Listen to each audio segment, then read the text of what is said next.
Hi, I'm Michael Jacobus from Supernatural Adventures, and I'm here today with my nature hero, Jeff Ball.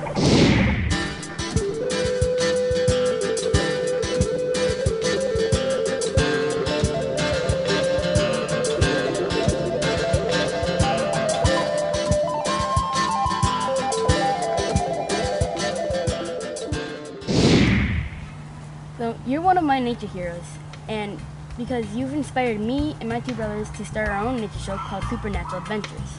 And did you have a nature hero when you were younger? I did. There were a lot of... I loved some of the old heroes of our past. People like Darwin.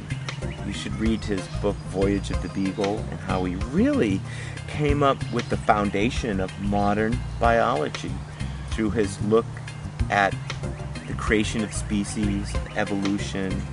But for conservation, I think heroes like, for me, Rachel Carson. She wrote a book called Silent Spring.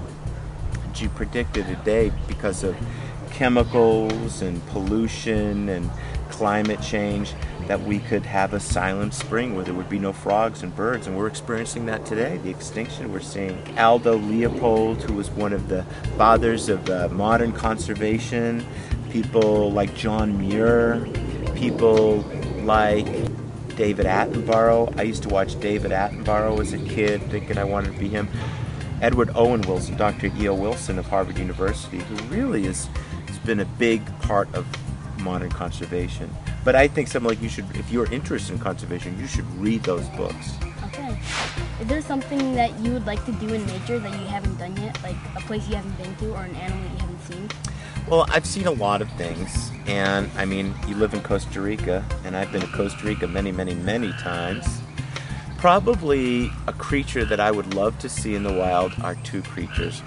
One is the giant Goliath frog, and the Goliath frog lives in central tropical Africa, and it is very rare, and it is enormous. Its body is this big. It's a 5-foot-long frog. Wow. And I would love to see the giant Chinese salamander. That's a huge, like 70, 80-pound salamander. They actually can eat ducks, they're so big.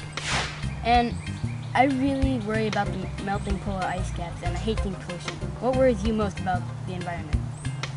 Well, I think climate change is really very scary, and that's something we're all worried about because it's real. It very quickly went from conjecture to a real thing, and we can see it happening. We can see, I've been to the Arctic a number of times, and I've seen, I've gone to a glacier called Jakobshovin Glacier, and that glacier loses enough water every hour to provide New York City with water for a year.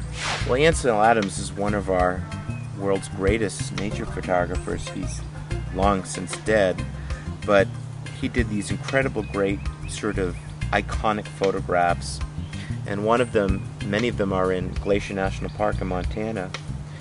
And these are glaciers that have been there for tens of thousands of years. And if you look at one of his photographs that's maybe 85, 90 years old, and you go to Glacier National Park, you can't find where you are because that glacier's melted.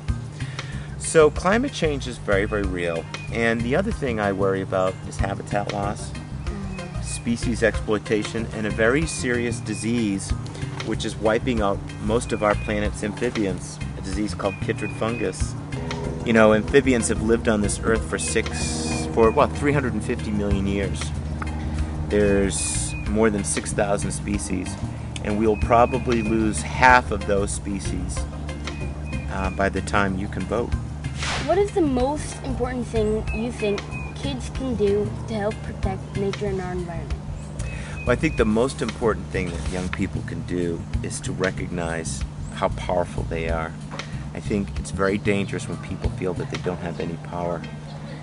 And I think if people recognize that they're powerful in what they buy as a consumer, I think if people realize the power that they have in the way they behave politically, you can't vote, but your parents vote, and you have an influence on your parents, right? Yeah.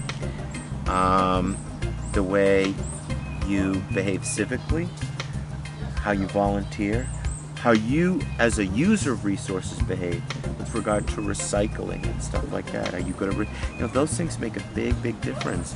In my school textbook, it says that some resources that will always be there and that are unlimited is water, trees, and air. What do you think? I think your textbook is not 100% correct. We know that trees can disappear when they're deforested. We lose 3,000 acres of rainforest every hour somewhere in the world, and it's hard to bring that back. We know that water, while yes, water. The water that exists in our world stays the same amount. Fresh, good water for streams, for us to drink, for our crops. That won't always be the case. We have a big problem with desertification, places that are becoming deserts. And air, well, we know that air quality is a huge issue in many parts of the world. You can see that in San Jose, there's issue with air quality. You can see right here in Atlanta. Look out, you can't even see out sometimes. This morning it was all foggy, I've seen that, New England where I live. So yes, that's kind of yes and no. Yeah. Yes, the quantity may be there, but the quality, it's a quantity versus quality thing. What animal do you think is most like you? Oh, a sloth. Well, probably my favorite animal is a tie between the Gila monster and the eastern hognose snake. And what do you like to do on your free time? Well, when I'm free time, I love to fish. I do a lot of fly fishing. I like to fish a lot too. So I fly fish just about every day when I can, when I'm off. So in the part you were talking about monkeys, you still nervous of them? Or oh, I'm not really that nervous. It's more of a TV nervous. But I have a lot of respect for them because they're pretty smart and tricky and untrustworthy and cheeky.